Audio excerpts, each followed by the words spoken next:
در حدیث میآید کسی که در یک ماه قرآن را تلاوت نکنه، در یک ماه این قرآن را ختم نکنه، انگار که در پوش سر انداخته باشه. اگر ما روزانه یک جز را قرائت بکنیم، یک جز یک ساعت وقت، این نهایتا یک ساعت بگیره، یک ساعت وقت ما را میگیره، یک ساعت، در یک ساعت ما یک جز خلاص. اگر روز یک جز بخونیم در یک ماه قرآن ختم میشه. اما عادت سیدنا عثمان ذوالنورین رضی الله تعالی عنه بود که در هر هفته قرآن ختم میکرد، هر هفته قرآن ختم میکرد رضی الله تعالی عنه.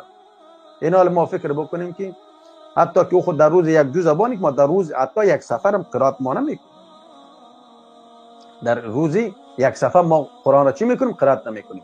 رسول مقبول صلی الله علیه و سلم مهربانی میکنه اقرأوا القرآن، قرآن را تلاوت بکنین، قرآن را بخوانین، فانه یأتی یوم القیامة شفیعا لاصحابه. الله اکبر. این در صحیح مسلم حدیث است، حدیث 804. رسول مقبول صلی الله علیه و سلم مهربانی میکنن میگه قرآن را قرائت بکنین، تلاوت بکنین که در روز قیامت چی میکنه؟ و از صاحب خود، از دوست خود او را شفاعت میکنه در روز قیامت. الله، یعنی در روز قیامت قرآن کریم میآید و از دوست خود چی میکنه؟ شفاعت میکنه. یعنی ما و شما کوشش بکنیم که قرآن را همیشه تلاوت بکنیم. قسمی که شاعر میگه بلبل به گل و گل به گلستان مزه دارد، از کار جهان خواندن قرآن مزه دارد.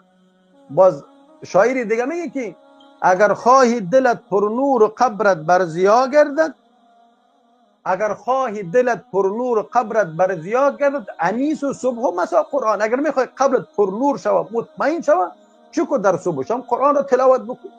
سبحان الله، قرآن را تلاوت بکن. چرا که در خانه هایی که قرآن تلاوت نمیشه در روی شیطان جایگزین میشه.